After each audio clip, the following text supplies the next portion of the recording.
আসলে তুমি একটা কাপুর যে বউ সাহেব ব্লাউজ কিনা লেগো মায়ের কাছে হাত পাতি সানো। আবার ভুল করেছি। একটু আঙ্গুল কতবার বোঝাবো বলতিনি, কাকার বিয়ে থেকে সব খেয়ে ফেলছে। ভুলে গেছি স্যার। এই কদিন তো মনে হয় বইটা খুলেও দেখিসনি। ঠিক আছে, আরেকবার দেখিয়ে দিচ্ছি, মন দিয়ে দেখ। আর হ্যাঁ, 3 7 কে 21, হাতে ছিল 4, 21 আর 4 25। ভাই বুড়ির পড়া হয়ে গেছে? এই তো ভাবে হয়ে গেছে, সবাইকে ছুটি দিয়ে দেবো। ঠিক আছে, যে অঙ্কগুলো দিলাম সে অঙ্কগুলো কালকে সবাই করে নিয়ে আসবে।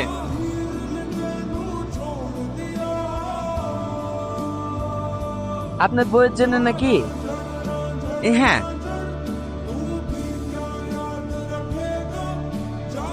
এইটা প্যাক করে দেন। আর কি দেখাবো? না না, আর কিছু না। কত হইলো? 680 টাকা হয়, আপনি 650 দিন তাহলেই হবে। হ্যাঁ সত্যি, ভেতরে ডেকোরেশনটা হেভি করেছে, খাবার দাবারও ভালো।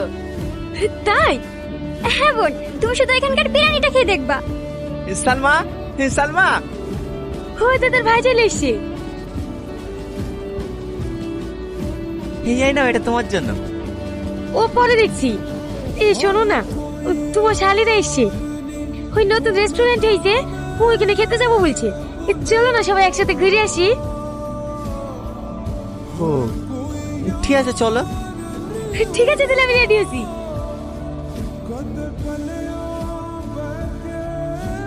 কে বাবু?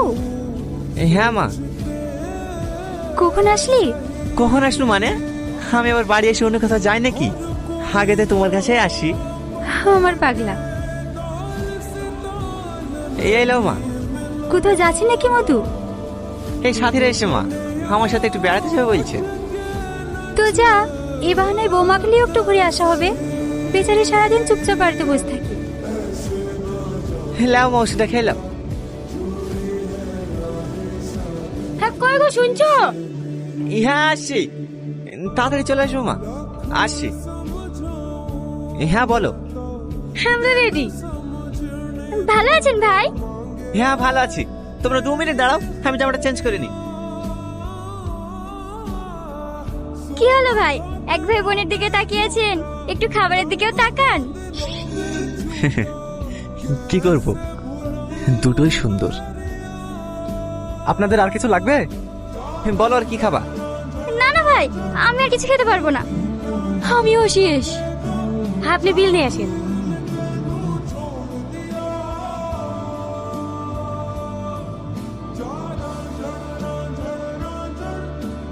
আমি একটু আসছি। হ্যালো ওসমান। হ্যাঁ বল। বলছি খুব আর্জেন্ট, 500 টাকা ফোন পে হবে ভাই।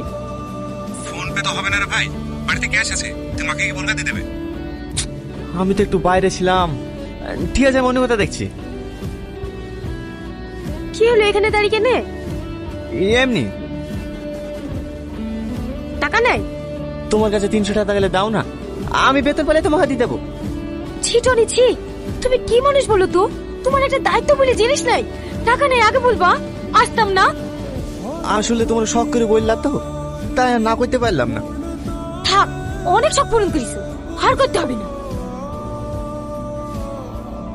ধরো, তাও বিলটা দিয়ে দাও।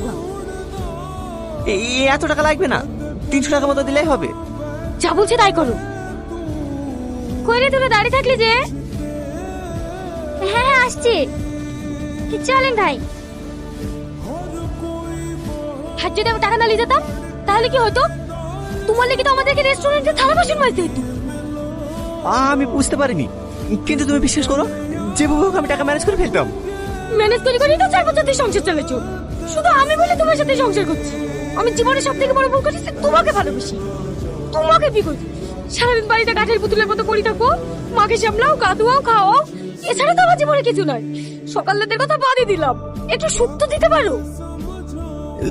বাবু, আরে রে মা, তোমাকে কে বাইরে আসতে বললো? চলো ঘরে চলো। তোরা ঝামেলা করছিস? না না, ও কিছু না, ছাড়ো। ওষুধ খেয়েছো? না। চলো আমি খাই দিছি। এই তো হয়ে এসছে, বাতাসটা দিলেই হয়ে যাবে। আমাদের সাইদ কেমন পড়াশোনা করছে? হ্যাঁ, আগা থেকে ভালো করছে। এই শুধু একটু চঞ্চল, তাই খুব লটখেটি।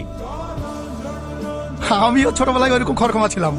আমারই ছেলে তো, কারো কথা শোনে না। কথাটা শুনলে দরকার হয় এক হাত খাই মারবেন। হ্যাঁ হ্যাঁ, এই একটা কথা বলবো ভাই। হ্যাঁ মাস্টার মশাই বলেন। বলতে কেমন লাগছে ভাই, আপনার কাছে 1000 টাকা ধার হবে? হ্যাঁ হবে, হবে না কেন, এক্ষুনি লাগবে। এই হ্যাঁ, আমি সামনের মাসে আপনাকে দিয়ে দেবো। আরে আপনাকে দিতে হবে না। আর ধার বলছেন কেন, অগ্রিম হিসেবে রেখে দেন। ও অনেক উপর করলেন ভাই। সবই বুঝি ভাই। আরে আরে টাকা লাগবে না, রাখেন।